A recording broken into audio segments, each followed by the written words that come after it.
É, Irmãos, nós ficamos domingo passado no capítulo 5 de João.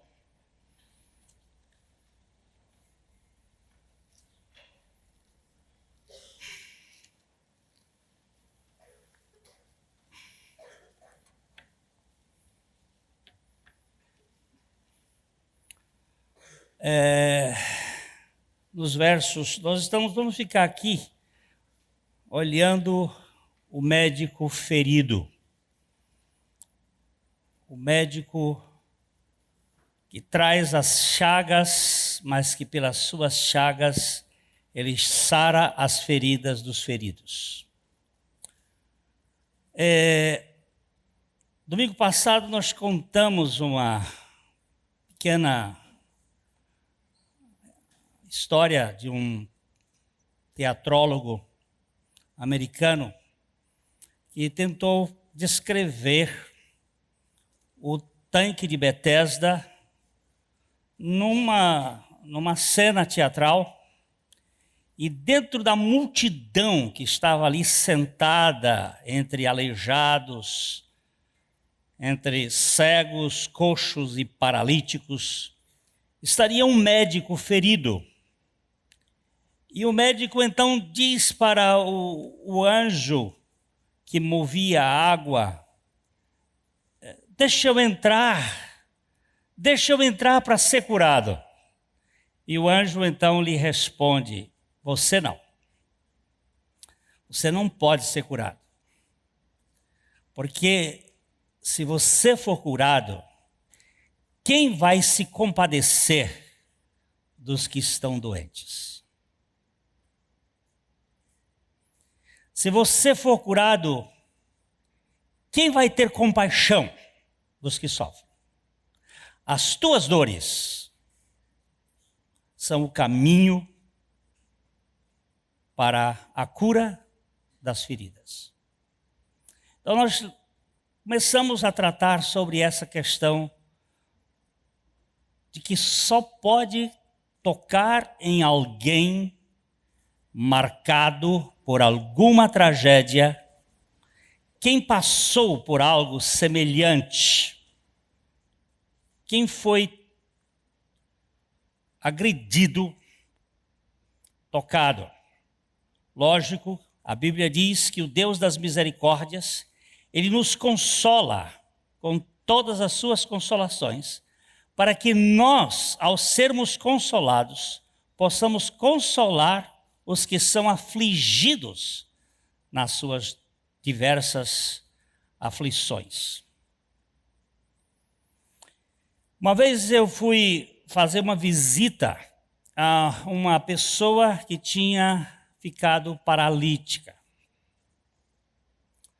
E eu pedi à irmã Anésia, a Buxaim, para ir comigo. Não para ser meu guarda-costa, mas que ela tem muito mais autoridade para falar do aspecto da paralisia, ela que vive numa cadeira de rodas. É muito mais fácil você que já passou pelo luto, pela dor da perda, poder chegar perto de alguém que está enlutado. Deus podia fazer tudo lá de cima, sem a encarnação. Ele tem todo o poder. Mas a Bíblia diz que ele aprendeu a obediência pelas coisas que sofreu. Ele teve que se encarnar para poder entrar no nosso problema. Um Deus distante não vai resolver a nossa angústia. Quem é você? Que autoridade você tem?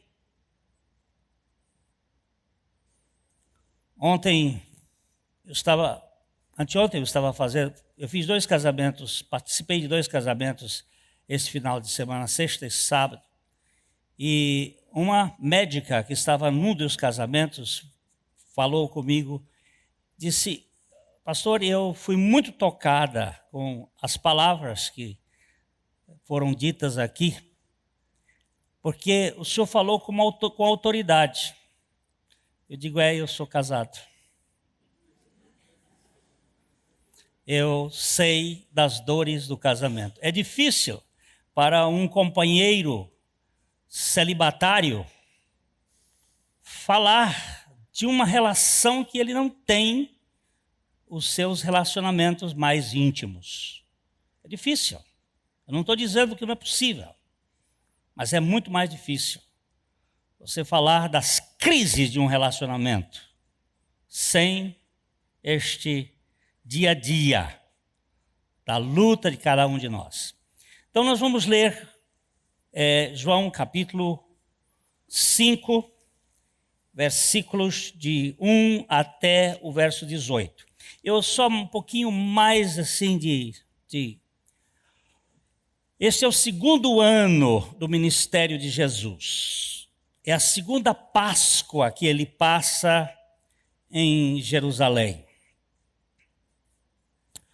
Ele está na cidade onde é o fulcro da revelação de Deus. Talvez essa palavra não seja boa. Vamos ver o que eu acho que é a palavra. É o umbigo da revelação de Deus para o mundo. Jerusalém. Existe lá em Jerusalém, hospitais para a síndrome hierosopolitana. O que é isto?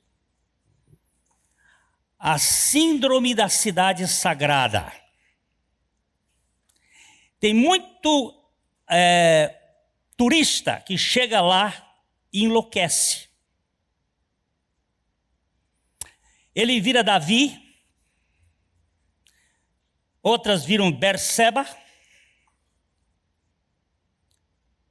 uns viram João Batista e têm que ser internados em hospitais especializados. Pelo menos umas 500 pessoas, de 500 a 1.000 pessoas por ano, pelos milhões de pessoas que vão lá, entram na síndrome do sagrado. Enlouquece.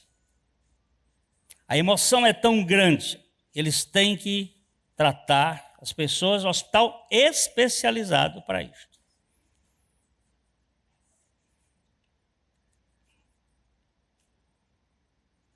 Quando eu cheguei lá, eu tive uma síndrome. A síndrome do maior pecador aceito pela graça de Deus. E foi exatamente no lugar onde se diz que Jesus Cristo esteve sepultado e ressuscitou. Foi uma fúria. Quase enlouqueço. De tanta alegria, porque está escrito, ele não está aqui, mas ressuscitou. Puxa, isso mexeu comigo. Eu chorei como um bezerro desmamado. Ele vive, o meu Deus. De osso, ele só entende isso. Eu te ouço, meu filho. Mas os ossos dele não ficaram lá. E ali foi um momento quase enlouquecedor. Por isso, é o centro de toda a revelação de Deus, aquela cidade. Ela pertencia aos jebuseus. E isso tem todo um significado da revelação de Deus para o seu povo. Então, Jesus estava na segunda Páscoa, como um bom judeu, indo ao templo. Antes de ir ao templo, ele foi ao hospital. Ele foi para o tanque, para o lago da misericórdia. Então vamos ler esse texto lindíssimo. Passadas estas coisas, havia uma festa dos judeus e Jesus subiu para Jerusalém. Ora, ali existe junto à porta das ovelhas, um tanque, chamado em hebraico Betesda, o qual tem 5 pavilhões. Nestes jazia uma multidão de enfermos, cegos, coxos, paralíticos, esperando que se movesse a água, porquanto um anjo descia em certo tempo, agitando-a, e o primeiro que entrava no tanque, uma vez agitada a água, sarava de qualquer doença que tivesse. Estava ali um homem enfermo, havia 38 anos. Jesus, vendo-o deitado e sabendo que assim há muito tempo, perguntou-lhe: Queres ser curado? Respondeu-lhe o enfermo: Senhor, não tem ninguém que me ponha no tanque, quando a água é agitada, pois quando eu vou, desce outro antes de mim. Então lhe disse Jesus: Levanta-te, toma o teu leito e anda. Imediatamente o homem se viu curado, e tomando o leito, pôs-se a andar. E aquele dia era sábado. Por isso disseram os judeus ao que fora curado: Hoje é sábado, e não te é lícito carregar o leito. Ao que lhes respondeu: O mesmo que me curou me disse: Toma o teu leito e anda. Perguntaram-lhe eles: Quem é o homem que te disse: Toma o teu leito e anda? Mas o que fora curado não sabia quem era, porque Jesus se havia retirado, por haver muita gente naquele lugar. Mais tarde, Jesus o encontrou no templo e lhe disse: Olha, que já está curado. Não peques mais, para que não te suceda coisa pior. O homem retirou-se e disse aos judeus que fora Jesus quem o havia curado. E os judeus perseguiram Jesus, porque fazia estas coisas no sábado. Mas ele lhes disse: Meu Pai trabalha até agora, e eu trabalho também. Por isso, pois, os judeus ainda mais procuravam matá-lo, porque não somente violava o sábado, mas também dizia que Deus era o seu próprio Pai, fazendo-se igual a Deus. Pai, assim como o Senhor tirou as escamas dos olhos de Paulo, para que ele pudesse ver, que o Senhor tire as escamas dos nossos olhos. Nós ficamos muito no pé da letra. E a letra, tu sabes e tens dito que ela mata, mas que o teu Espírito é que vivifica. Concede que os nossos espíritos toquem na realidade espiritual desta palavra. Que o Senhor fale conosco esta noite. Que haja salvação, edificação e cura naqueles que precisam do teu toque. Nós clamamos ao Senhor, que o teu Filho Jesus seja glorificado. Amém. Nós te bendizemos no nome dele. Amém. Do Evangelho de João, esse é o terceiro milagre, terceiro sinal. O Evangelho de João compõe-se de 8 sinais, sendo 7 antes da ressurreição e 1 depois da ressurreição. Antes da ressurreição, a palavra de Deus diz assim: estes, porém, estes sinais. Ele diz assim que Jesus fez, vamos lá um texto, vamos para João capítulo 20, verso 30.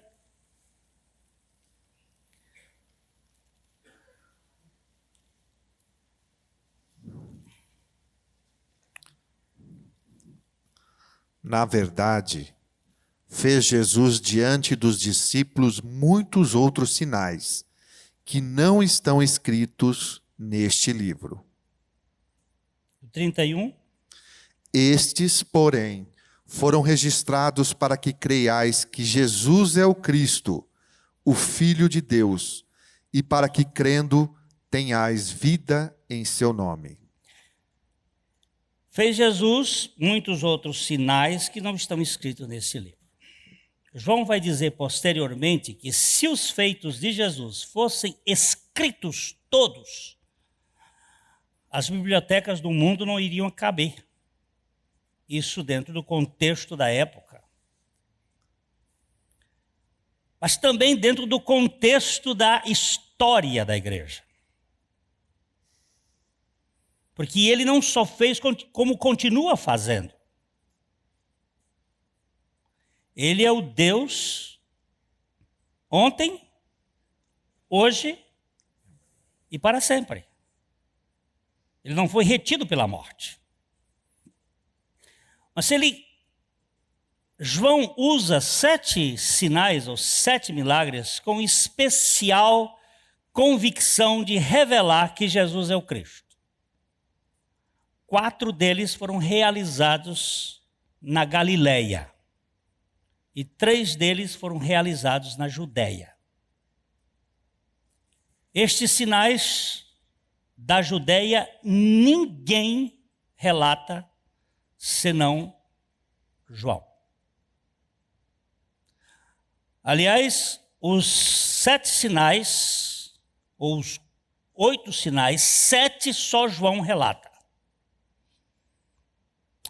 Só um dos sinais é relatado por todos os outros evangelistas, que é a multiplicação dos pães para o povo judeu. Porque Jesus teve 2 multiplicações. Uma que foi feita para o povo judeu e a outra que foi feita para as nações do outro lado do Jordão. Na primeira, sobraram 12 cestos, porque eram 12 as tribos de Israel. Na segunda, sobraram 7 cestos, porque eram 7 as nações. O que a Bíblia está dizendo? Que Jesus tem sempre algo a sobrar para preencher as necessidades das pessoas. Hoje pela manhã, na hora da ceia, eu fui pegar o meu cálice. O Sérgio Germanovic, que estava servindo, e eu fui pegar o meu cálice e vi que tinha um abaixo do meio. E tinha um mais cheio. Digo, eu quero esse cheio. Se tivesse um mais cheio, eu ia pegar aquele mais cheio. Por que essa mania de cheio? Porque eu quero da plenitude do Senhor. Aquele lá estava meio vaziozinho. Eu disse, não quero esse aqui por metade. Porque o meu Senhor não deixa ninguém com carência, com necessidade. Ele tem fartura.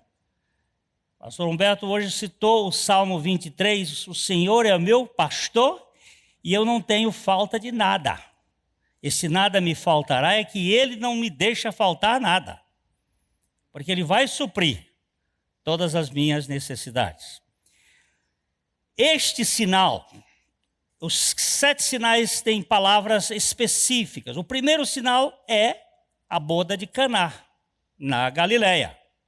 Estava um casamento, processando o casamento, é lugar onde tem necessidade de alegria. Acabou o vinho, Maria diz, ó, não tem mais vinho.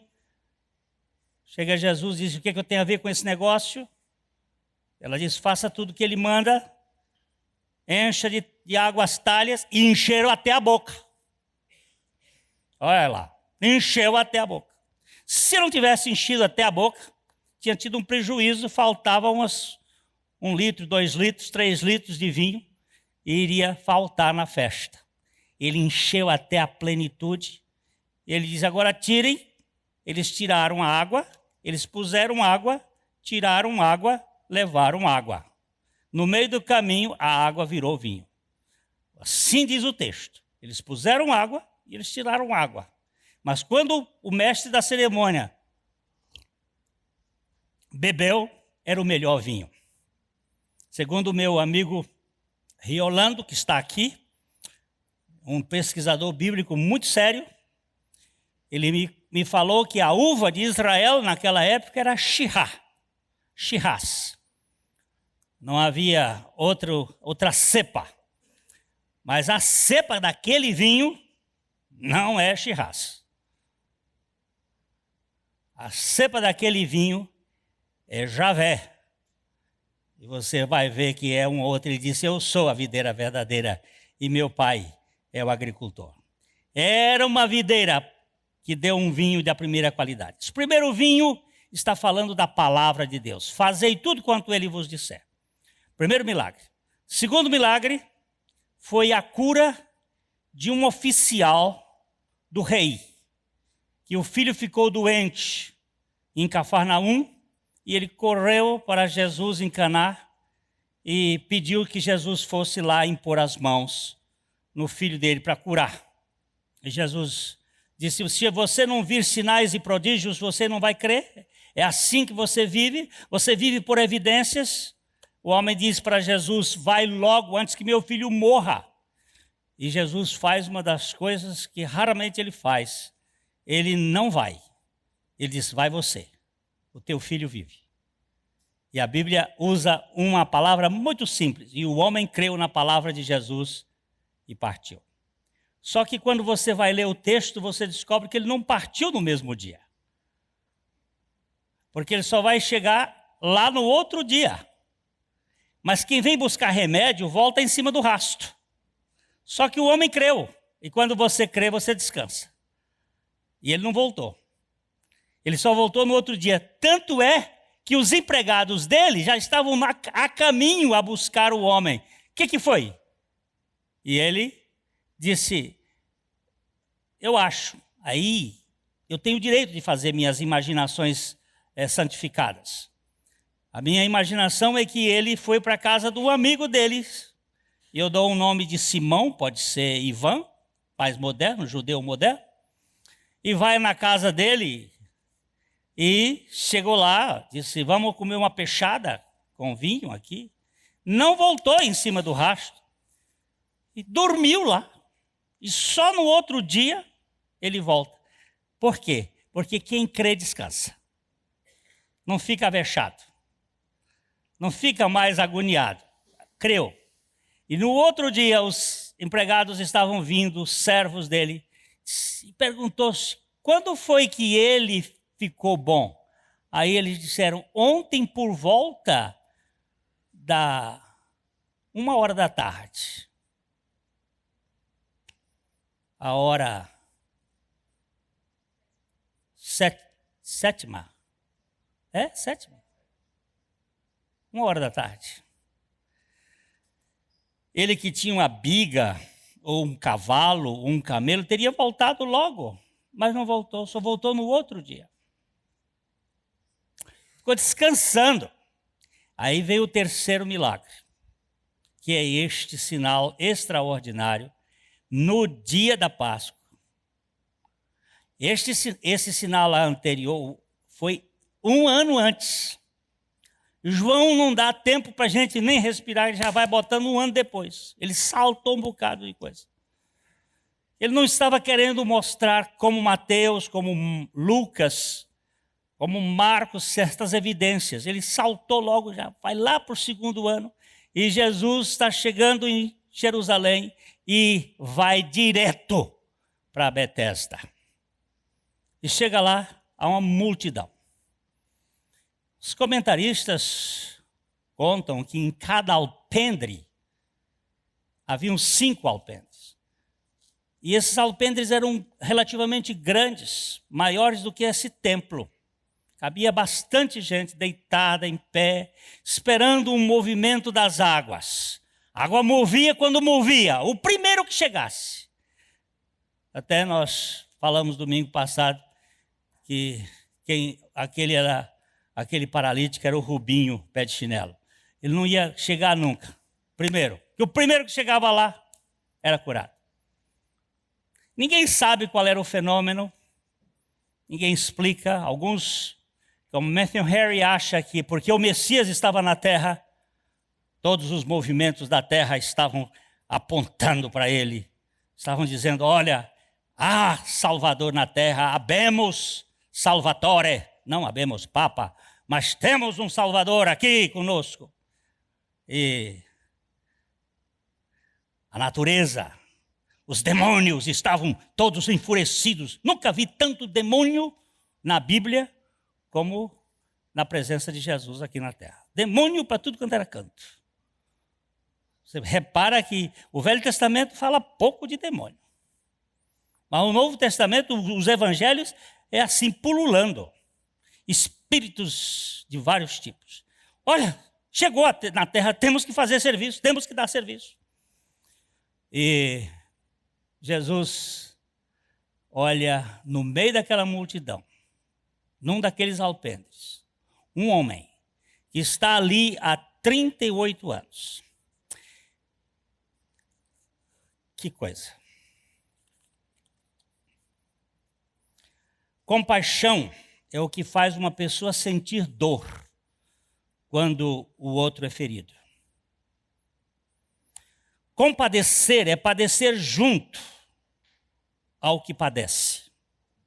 Complacência é apatia diante da autossatisfação.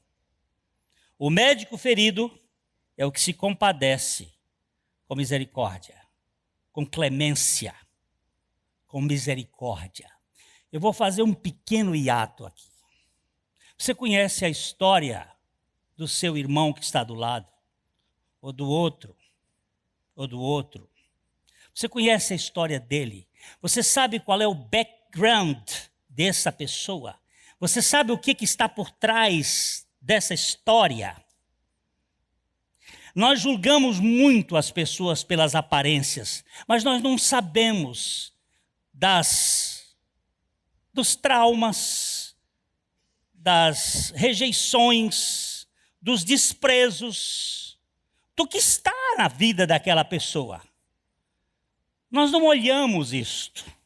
Nós olhamos o comportamento. E o comportamento, muitas vezes, reflete a dor da alma. Mas Jesus conhece. Ele vai fundo. Ele não rejeita ninguém, porque ele vai além da conduta. Ele vai atrás dos sinais, das dores que estão na alma daquela pessoa. Ele vai lá, no ventre da mãe. Ele vai lá, na terceira e quarta geração daqueles que me aborrecem. E vai quebrar toda a maldição da lei. Meu Deus! Que Deus é este que se importa com paralítico? Que ao invés de chegar em Jerusalém e ir para a casa de Herodes, vai para um hospital. Fazer o quê? Conhecer a história de um homem que está marcada pelo pecado. E ele chega ali para enxergar aquele paralítico. Foi Jesus quem viu o paralítico entrevado na sua cama. Não foi o paralítico que o viu. Ele jazia ali sem esperança, largado há 38 anos. Não está à toa esse texto aqui, 38 anos. Foi Ricardo que me pegou essa semana para me ajudar a ver. E eu gastei um tempo para ir ver o que eram esses 38 anos. Por que não era 35, nem 34, nem 33, nem 44? Como minha preferência bíblica é ver o que a Bíblia diz em todos os seus aspectos, só existe 2 vezes na Bíblia que aparece esse número 38 anos. E é muito interessante. Muito interessante. 38 anos que ele estava ali. E Jesus o viu em meio à multidão. Mas ele não via Jesus como Messias, como médico ferido, curando as enfermidades de sua alma. Ele estava cego, como cego estão todos aqueles que não veem a graça plena de Deus. Jesus sempre vê as multidões. Ele sempre vê as multidões. Marcos capítulo 6, versículo 34.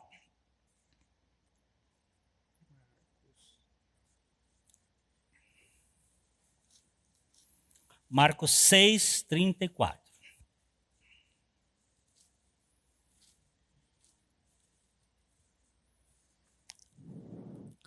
Ao desembarcar, viu Jesus uma grande multidão e compadeceu-se deles, porque eram como ovelhas que não têm pastor, e passou a ensinar-lhes muitas coisas.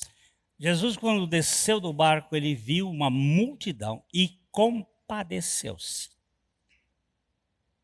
daquele povo todo. Só se compadece quem padece, quem tem compaixão. Preste bem atenção que Jesus não veio buscar nada das multidões, ele veio dar às multidões. Mas mais do que a multidão, ele via pessoas, individualmente. Ele vê o nanico do Zaqueu com um complexo de inferioridade em cima de uma árvore, usando aquela árvore como trampolim para se projetar. Zaqueu tem muitos adeptos, desde Luís XV com os seus tamancos, desde aqueles que usam os seus títulos de doutor para chamar a atenção, desde aqueles que usam suas projeções de dinheiro, usando coisas para poder dizer, eu sou alguém. Essas pessoas sofrem de uma fome de significado profunda e precisam ansiosamente de alguém que as aceite. E só quem pode aceitar o homem na sua indignidade profunda é o Senhor Jesus Cristo. Em Lucas capítulo 19, versículo 5, nós vemos Jesus olhando para Zaqueu, chamando pelo nome um sujeito que para ele era anônimo, desconhecido, mas ele estava dizendo coisas que me chamam muita atenção. Quando Jesus chegou àquele lugar, olhando para cima, disse-lhe: Zaqueu, desce depressa, pois me convém ficar hoje em tua casa. Jesus vinha no meio de uma multidão. Segundo os intérpretes mais afamados da Bíblia, dizem que essa multidão devia ter de 15 a 20 mil pessoas. Estavam com ele e a rodear. Uma coisa que pastor e padre gosta de multidão. Não estou dizendo que Jesus não goste de multidão. Ele gosta de multidão, mas ele gosta mais de pessoa do que de multidão. Porque a multidão é feita de pessoas, e é preciso tirar essas pessoas da multidão, porque na multidão nós criamos uma coisa que se chama sintalidade. O que é sintalidade?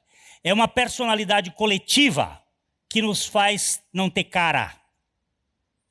Você não vai ver uma pessoa dançando na rua sozinha, mas você vê no carnaval as pessoas pulando juntas, porque elas estão dentro da sintalidade.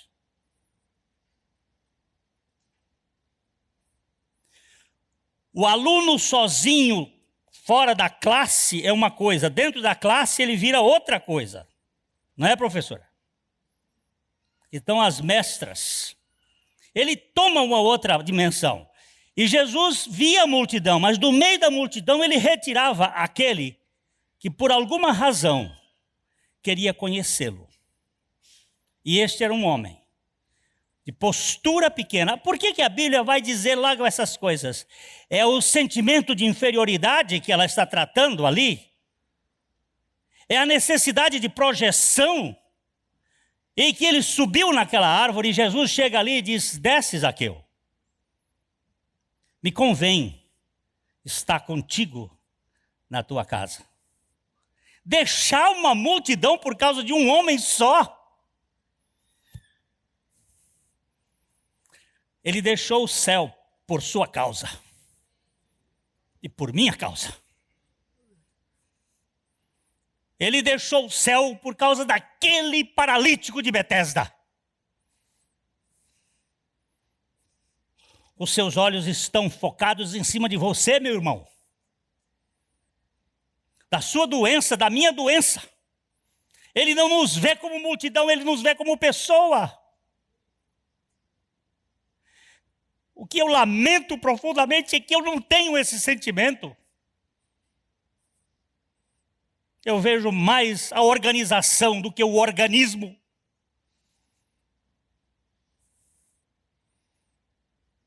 Jesus via gente, se compadecia de gente, tocava em gente. Esse daqui é uma beleza de lugar, é um lugar que Deus tem dado para a gente reunir, mas isso aqui vai passar, isso um dia vai pegar fogo, vai acabar tudo. Mas as pessoas que forem ganhas para o reino de Deus, essas pessoas vão para lá. E estas são as pessoas que Deus ama. Estas são as pessoas que Ele chama de tesouro. Muitas vezes, para preocupação com banco, com sistema, nós ferimos gente que Deus ama. Gente que Deus ama. Quando eu vejo Deus amou o mundo de tal maneira que deu o seu Filho unigênito, e depois diz assim, não ameis o mundo. Que mundo é esse que Deus ama e que eu não posso amar? O mundo que Deus ama é o mundo imundo das pessoas imundas, mas que Ele ama. Mas Ele não quer que nós amemos o sistema que governa esse mundo.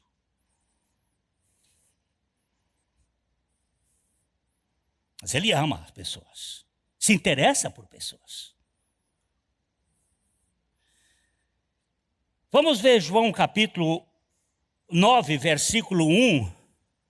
Quando Jesus vê um cego que não pode vê-lo. Esse não podia ver. O Zaqueu queria ver Jesus. Mas este cego, coitado, era cego de nascença. Não conseguia vê-lo. Caminhando Jesus, viu um homem cego de nascença. Caminhando Jesus, viu um homem cego de nascença. Quem viu? O homem viu a Jesus ou Jesus que viu o homem? Ele não podia ver, gente. E você que é cego, e você que nasceu cego espiritualmente, porque ele veio buscar os cegos. Espiritualmente nós estávamos mortos, nós não podíamos enxergá-lo. Foi Ele que nos enxergou, foi Ele que nos achou, foi Ele que veio nos buscar. Foi Ele que nos viu. E Ele viu você numa esquina. Como Ele disse para Natanael, eu te vi debaixo da figueira antes que tu me visses. Eu te vi dentro de Israel, a figueira. E você não podia me ver, mas eu estava te vendo, israelita, que não tem dolo. Mas ele veio salvar o que não tinha dolo e o que tinha dolo. Porque a salvação não é salvação só do bom pecado, é também do mau pecado, é do bom pecado. Tem pecado bom? Tem. Quando você faz uma bondade para fazer o seu ego crescer, isso é um pecado bom.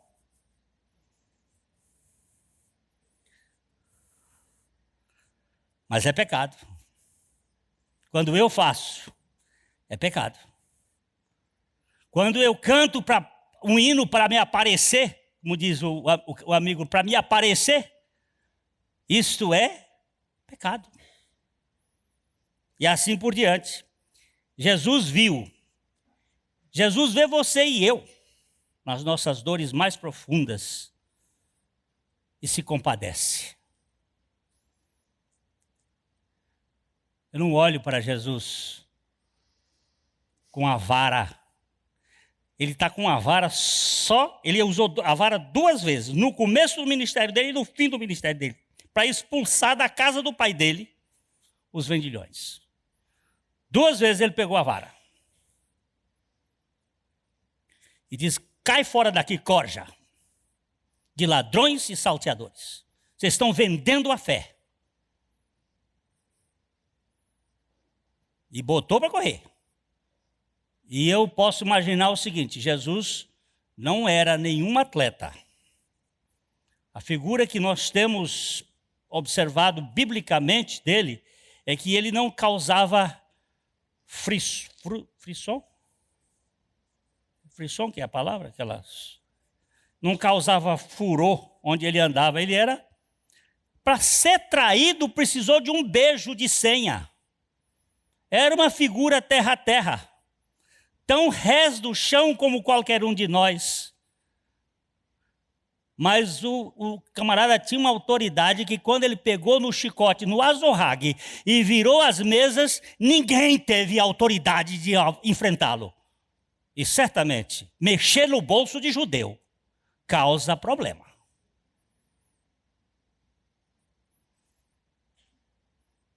Mas eles sabiam com quem estavam mexendo. Eles não foram enfrentá-lo. No meio da multidão de Nazaré, Nazaré 2 vezes também fez mal a Jesus, não querendo Jesus. Ele era de lá. Não há profeta que vale a pena na sua terra. E pegaram ele para jogar de cima do morro, ele passou no meio deles. E eles não lhe tocaram. Que poder ele tinha? Não era nenhum poder fora do mundo, porque ele estava aqui na terra como homem. Era o poder da autoridade moral e espiritual de um homem sem pecado. É mais ou menos parecido com Salomão Ginsberg. Eu estou falando agora de um velho pastor batista que viveu aqui no Brasil nas décadas de 10 e 20, morreu pelos anos de 30, e andando pelo interior do estado de Pernambuco, haviam contratado um jagunço para matá-lo, e o jagunço se postou numa determinada curva, todo vestido a caráter, com suas armas atravessadas e punhais, e sua espingarda ou rifle, e Salomão Ginsberg montado na sua mula, ia viajando. Quando o homem chegou perto, e Salomão Ginsberg disse, bom dia, meu amigo.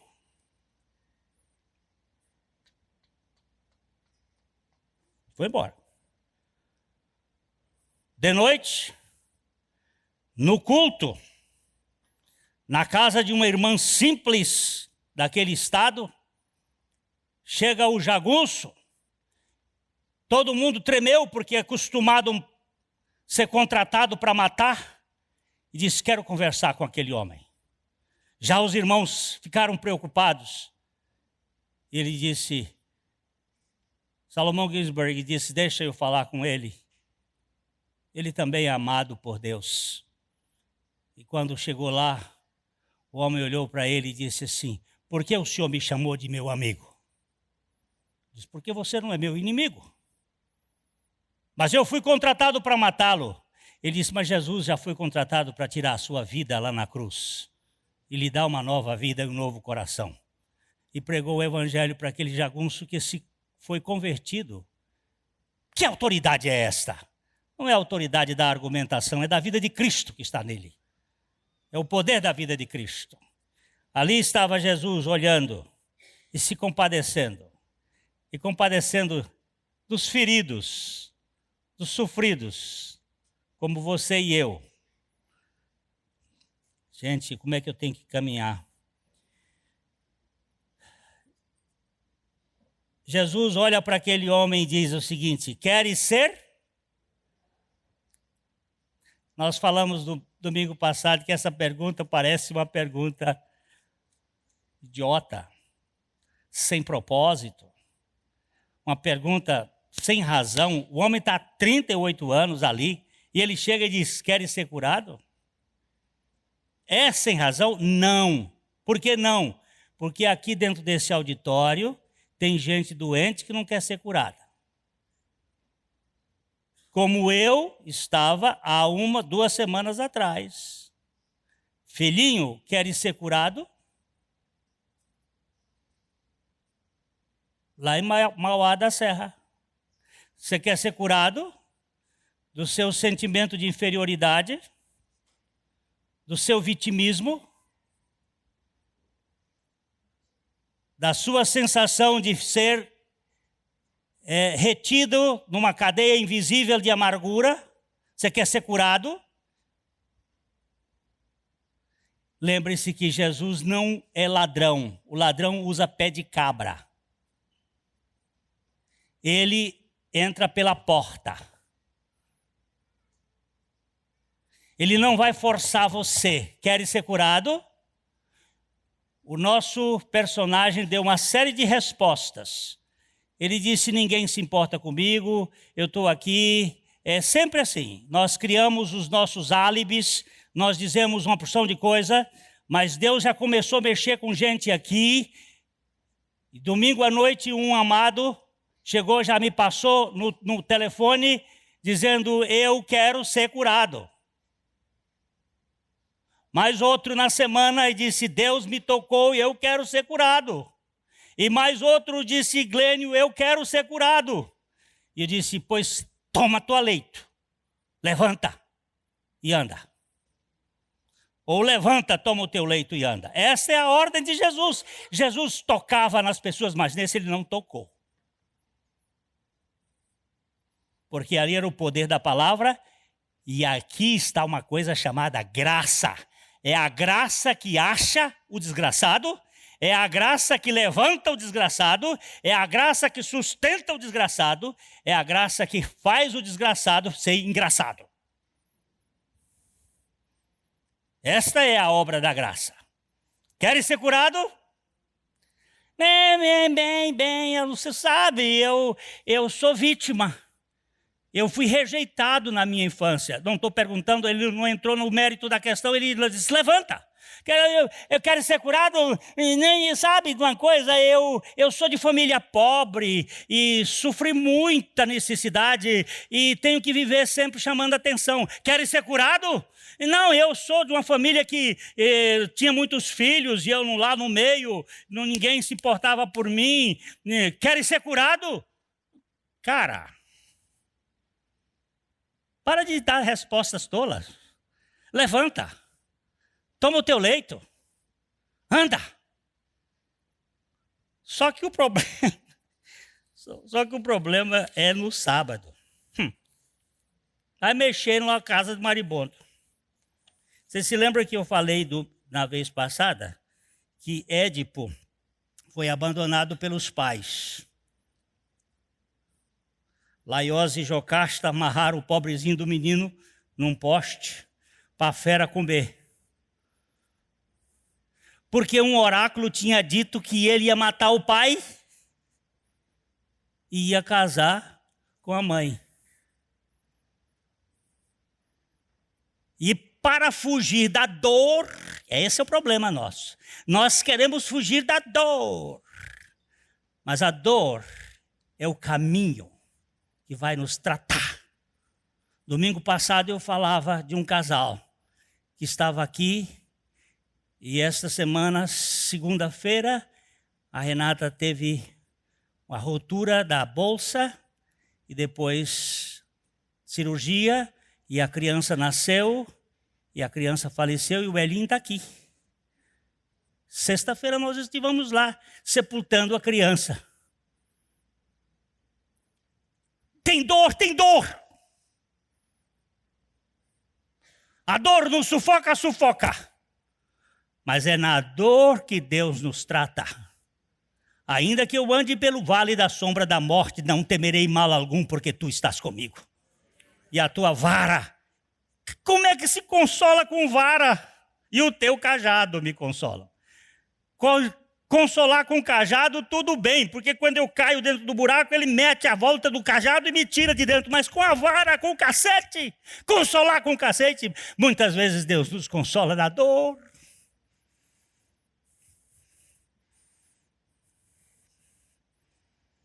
Nós precisamos ser curados, meus irmãos. Nós temos uma comunidade doente, nós temos uma sociedade doente, nós temos uma multidão doente e Jesus está olhando para você agora. Especialmente para você, paralítico, que não consegue andar. Não estou dizendo que você não ande fisicamente, você anda. Emocionalmente é que você é paralítico. Você não consegue se dirigir ao outro para dar um abraço, um afeto, um toque. Isso é às vezes no casal do lado, mulher, marido e mulher. Que apenas se trombam e se usam como se fossem coisas. Querem ser curado? O pobre do Édipo foi acolhido por um pastor que levou e deu a uma família, e depois ele vai e encontra o pai numa encruzilhada da vida qualquer, mata o pai e acaba casando com Jocasta, e quando ele sabe, cega-se e volta para a montanha onde ele foi apanhado, e você não sabe que essa montanha é o lugar onde nós construímos, na nossa cegueira, a nossa vitimização. Foi aí que Freud tratou com grande precisão o problema edipiano que existe entre a mãe e o filhinho, e que Jesus tratou muito bem, dizendo que a guerra que existe é entre a sogra e a nora, não é entre a sogra e o genro. São os edipianos. Se cura isso com uma boa pia, cheia de louça para lavar. Se é de piar, é de piano, é de pia cheia que você vai ser curado.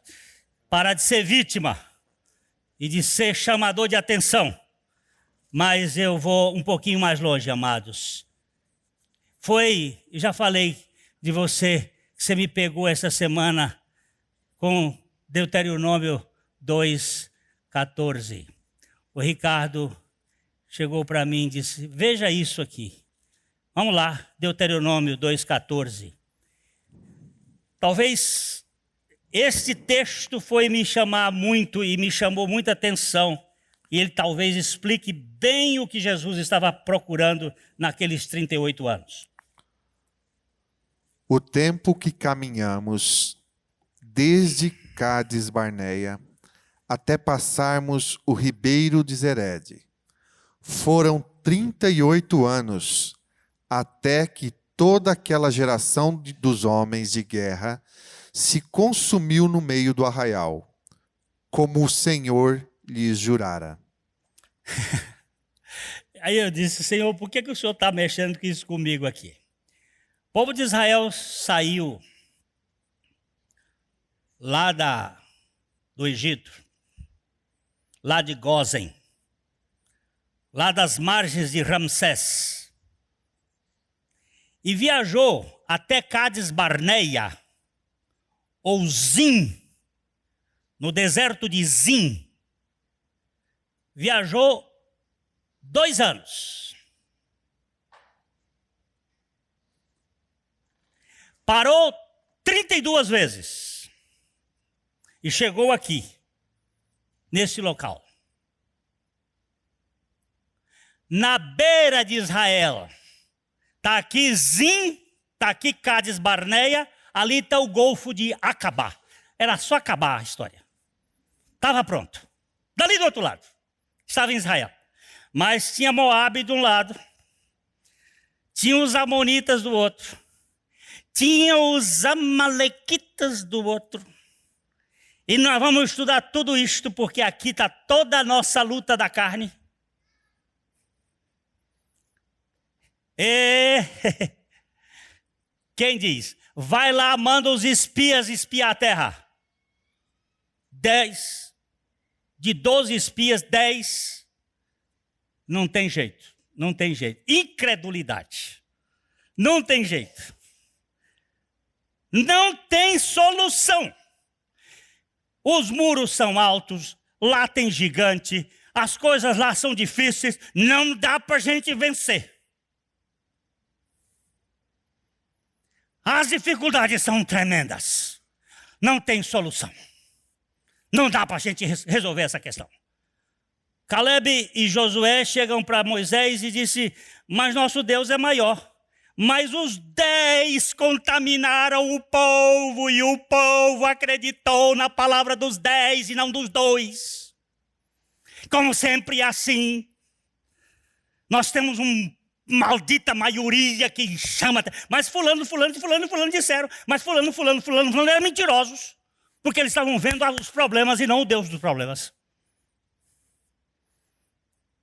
Aí Deus diz, pois vocês não vão andar mais, vão ficar paralíticos.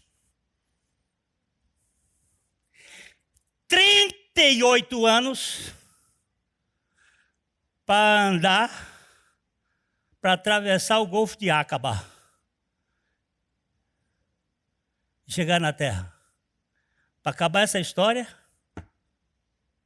ficaram rodeando.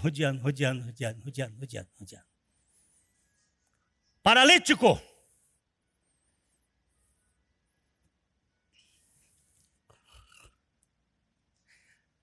(42) são as paragens. 32 em 2 anos. 10 em 38 anos.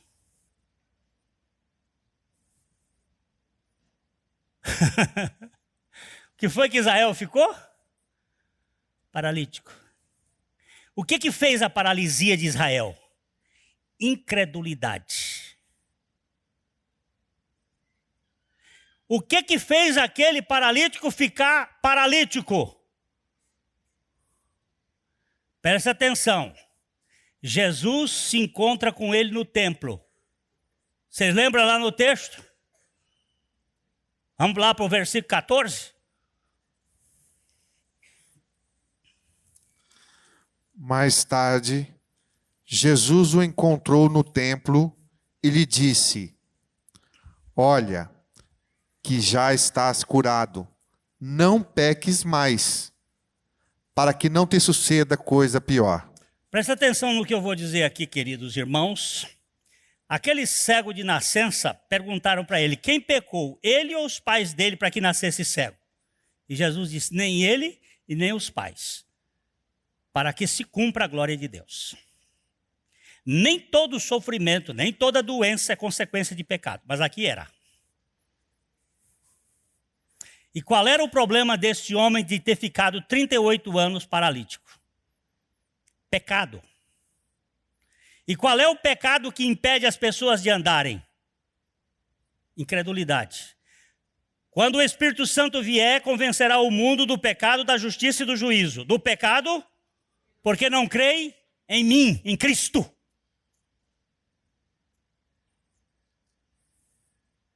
Quem foi que mandou que o povo passasse e fosse para a terra prometida? Javé Elohim. Quem é Javé Elohim no Velho Testamento? É Jesus.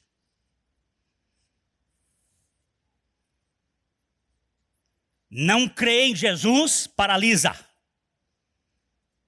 Fica paralítico. Não anda.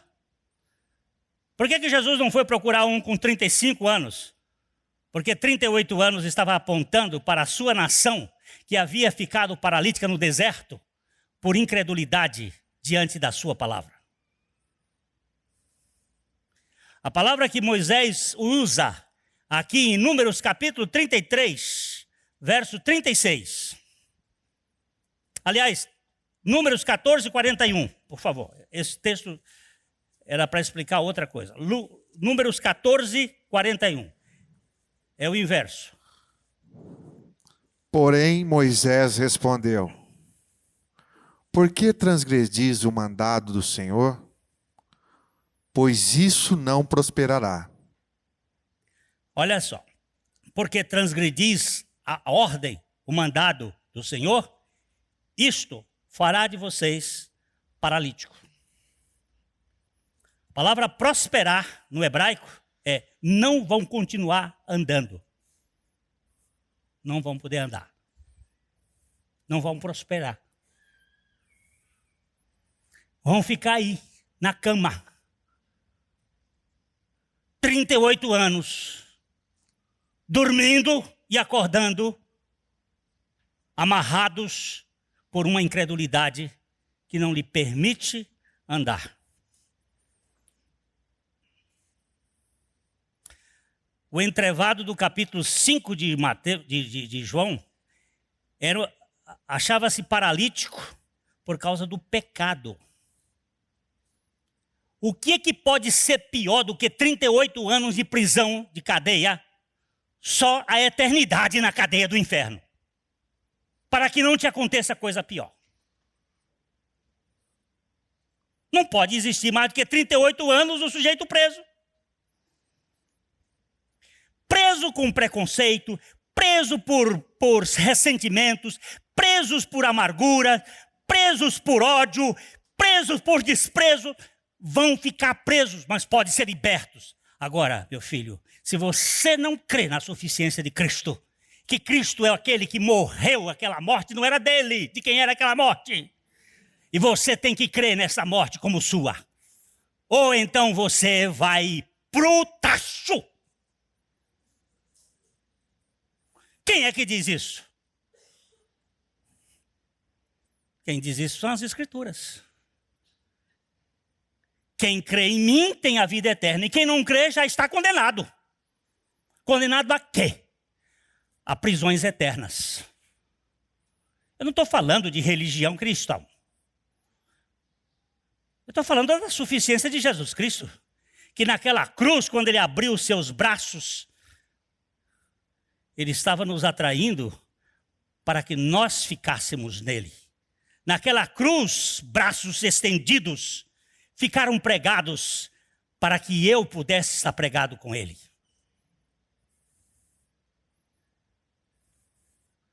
Agora, queridos, presta atenção.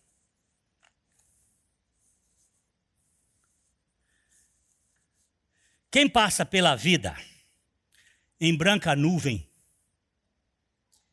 e em plácido repouso adormeceu, quem não sentiu o frio da desgraça, quem passou pela vida e não sofreu, foi espectro de homem. Não foi homem. Só passou pela vida e não viveu. Isto é poeta que sabe o que diz. Francisco Otaviano de Almeida Rosa. Era no tempo que poesia era poesia. 1825 a 1889. Eu tive caçando homens que sofreram neste mundo e achei um bocado deles aqui. De Colombo, que descobriu a América, até John Bunyan. Olha, é um mundo de gente sofrendo. Mas aqueles que se enclausuraram no sofrimento acabaram morrendo nas suas dores e murmurando. Você encontra um homem que anda com Deus e um homem que tem uma religião. Qual é a diferença? O que anda com Deus, ele louva. O outro murmura, reclama. O velho mestre pediu a um jovem triste, acabrunhado, sorumbático,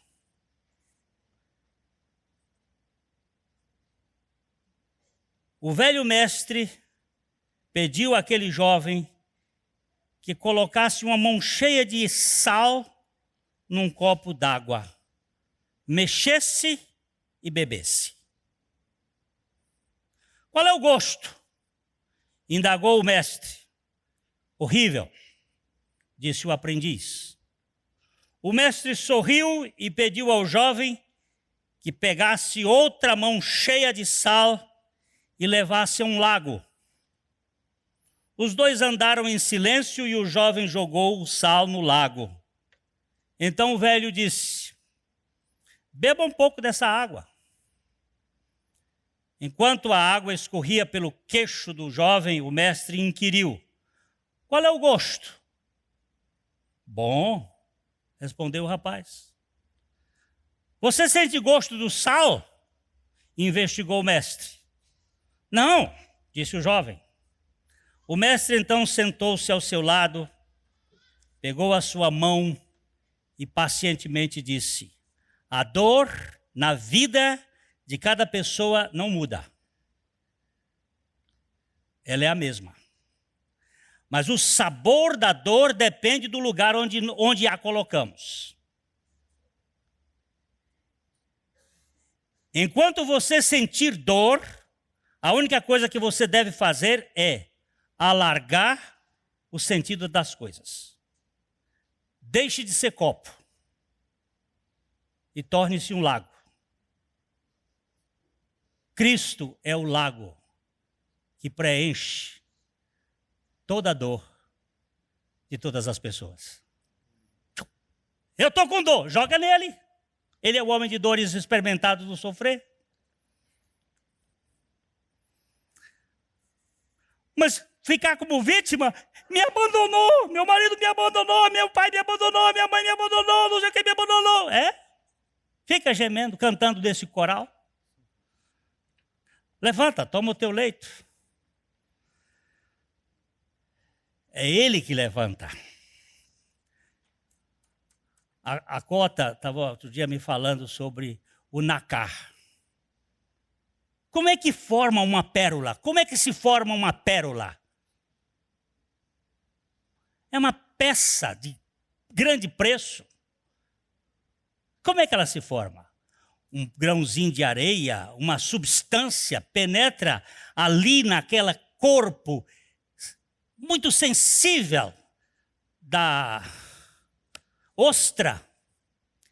E ali na capa que ela tem, aquele nácar começa a produzir uma cobertura e depois de algum tempo forma-se uma pérola. O que é a pérola? É uma ferida cicatrizada. É a dor recoberta por uma beleza incalculável.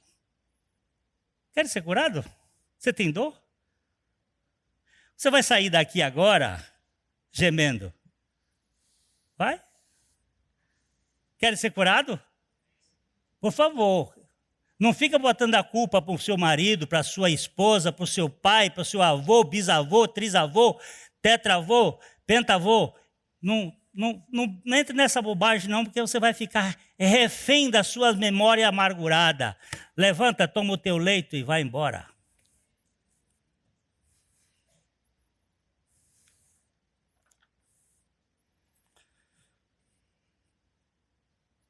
Nós vimos no domingo passado que o milagre acontece num sábado, porque Jesus estava quebrando o velho paradigma da religião farisaica das aparências.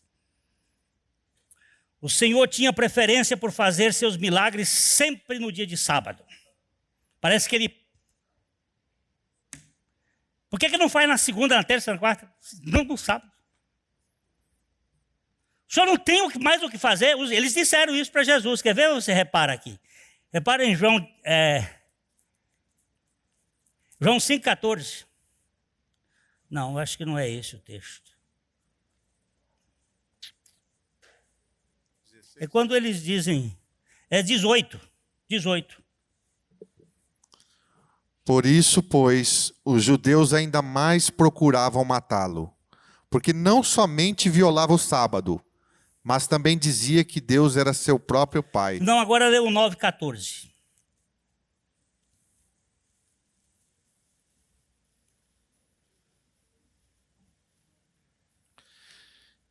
E era sábado, o dia em que Jesus fez o lodo e lhe abriu os olhos. Agora lê Lucas 13,14.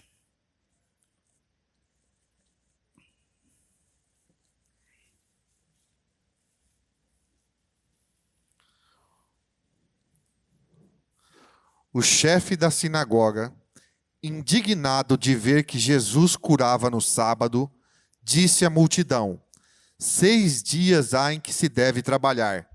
Vinde, pois, nesses dias para serdes curados e não no sábado. Ele vai curar no outro sábado, então vem nos outros dias. Mas Jesus implicava e dizia, é no sábado que eu quero. Por que Jesus fazia isso? Mas isso não era uma lei? Era. E o que ele estava fazendo? Desconstruindo. Porque a graça completa totalmente o que a lei não pode dar a nós.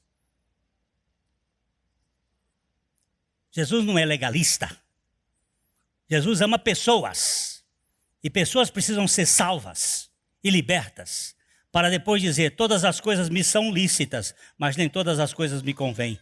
Todas as coisas me são lícitas, mas eu não me deixarei dominar por nenhuma delas. Todas as coisas me são lícitas, mas nem todas as coisas edificam. E só pode fazer isso quem é livre, quem for liberto. Caso contrário, pum. E agora só para terminar, meu irmãozinho, depois da cura, Jesus se ausentou. Ele não quer ser um espetáculo público.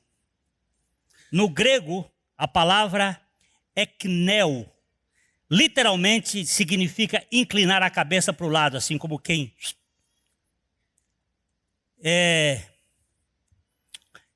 esquivar-se, ocultar-se dos olhares curiosos, ficar fora do foco dos holofotes da câmara. Na verdadeira arquitetura, na arquitetura genuína, os pilares ficam embutidos nas paredes. Você olha para a parede, onde é que estão os pilares? Estão embutidos. Isso não é boa arquitetura. Onde é que estão os pilares? Ninguém sabe. Não é assim, seu Carlos? Que é engenheiro? Agora eu que pergunto para você, quem gosta de espetáculo, que chama a atenção, vem para cá que nós estamos curando. Não é o poder de Cristo. Jesus se ausenta, ele sai dos olhos. A minha pergunta de novo é, queres ser curado? Queres? Levanta, toma o teu leito e anda. Há uma multidão resignada de enfermos que não quer ser curada. Eu gosto do método que aqui existe, no grupo que dá atendimento aqui na igreja. Eles fazem um trabalho bem interessante. E é o seguinte, você vai ter alta. Chega um tempo, se vira, meu caro. Ficar aí a vida toda nutrindo doença iatrogenicamente. O que é isto? O médico que gera doença no doente. Você conhece a história do médico que o filho foi estudar e depois o filho voltou para lá, o médico foi de viagem, que agora o filho tinha voltado e agora era médico lá, e o pai resolveu fazer uma viagem de 3 meses para a Europa. E quando ele chega em volta, o filho disse, pai, o senhor conhece a Dona Maria? Se lembra da Dona Maria, que tinha uma ferida na perna? Ele disse, sim, eu dei alta para ela está curada. Ele disse, meu filho, com a ferida dela é que eu paguei a sua escola na universidade. Isso é botar o doente na mão para poder tirar dele. O médico ferido é aquele que cura e diz assim, está liberto, eu vou pegar outro doente e ele agora está liberto. O Senhor Jesus Cristo é especialista em curar e não em manter pessoas reféns. Para quê? Ficar grudando em pessoas e lambiscando para mantê-las escravas dos sentimentos. Não, você quer ser curado? Liberta-se. Vá dançar junto com Miriam, do outro lado do rio, do Mar Vermelho. Pegue um tamboril e dance, glorificando a Deus pela sua libertação. E não fique aí gemendo, feito escravo no porão do navio. Quer ser curado? Tem muita gente que prefere a cama do aleijado ao andar vitorioso do discípulo de Cristo, desafiando os gerentes da religião. elege o comodismo da inação ao privilégio da ação corajosa de um filho de Abba. Eu sou liberto. E você? Pronto. Fica aí com essa cara de... eu sou viúva. Eu olhei para um aqui e já peguei ela no canto. Eu sou viúva. Eu sou uma coitada. Coitada você quer ser coitada. Para chamar atenção, viuvinha malajambrada. Te peguei, hein? Eu te pego porque eu te amo. Furiosamente, para você sair dessa toca. A gente fica aí intocado com depressão, com indisposição, com ai de mim que vou perecendo. Levanta, toma o teu leito e anda. Você quer? Quer ou não quer? Ih, olha só uns dois aqui. Amém para vocês que estão amém. Mas eu estou vendo aqui uma turminha que quer ficar lá na Cafua. Cafua é um lugar escuro, que não tem janela, só tem porta. Você fica lá trancado como aquela vítima, deixando escorrer pelo canto da boca. Fui abandonada pelo meu marido. Meu marido me abandonou. E você ficou aí, ó, dona Cláudia, viu? Levanta e diz assim, eu não sou dessas. Eu estou pegando agora aqui. Vamos embora, vamos ver aqui. Ah, meu povo, Jesus é lindo, é lindo. Ele está lá na Betesda, na casa da misericórdia, olhando para você. Tem uma multidão, mas ele está olhando para você, o paralítico. O pior da turma. O pior. Você é o pior, eu sou o pior. Porque eu sou cego, coxo e manco. E paralítico. Os três. Eu não ganhava de nada. Mas ele chega e diz assim, vem filho, vem cá, levanta, toma o teu leito e anda. Eu estou caminhando aqui, irmãos. O Senhor me chamou a atenção. Filhinho, tem uma turma lá que se reúne na Avenida Paraná 76A, muito sofrida, muito magoada, muito sensível. Mas eu vou curá-los. Todos aqueles que quiserem. Nós vamos voltar para aqui, para esse assunto, viu? Vamos voltar para ele, que esse negócio é grande. Esse negócio é bom. Eu vou ler uma poesia e vamos... Eu só vou ler uma poesia que me mexeu. Senhor, Sue Garman. Senhor, tinha de ser mais fácil falar contigo. Tinha que ser bem mais fácil. A qualquer hora, em qualquer lugar. Mas, em geral, eu acho difícil. Há tantas atividades para realizar, tantas interrupções, tantas coisas que me preocupam e me confundem. De modo geral, justo quando parece estar na hora certa de orar, como tudo sob controle, alguém fala comigo, alguém bate na porta. Há tantas pessoas, Senhor, que falam comigo e tantas delas me irritam. Tantas delas falam e não dizem nada. Mesmo assim, Senhor, alguém precisa escutar em algum momento essas pessoas. As pessoas falaram contigo e não consigo encontrar um único texto da Bíblia que diga que não paraste para escutar aqueles que falavam contigo e escutar até aqueles que não falavam.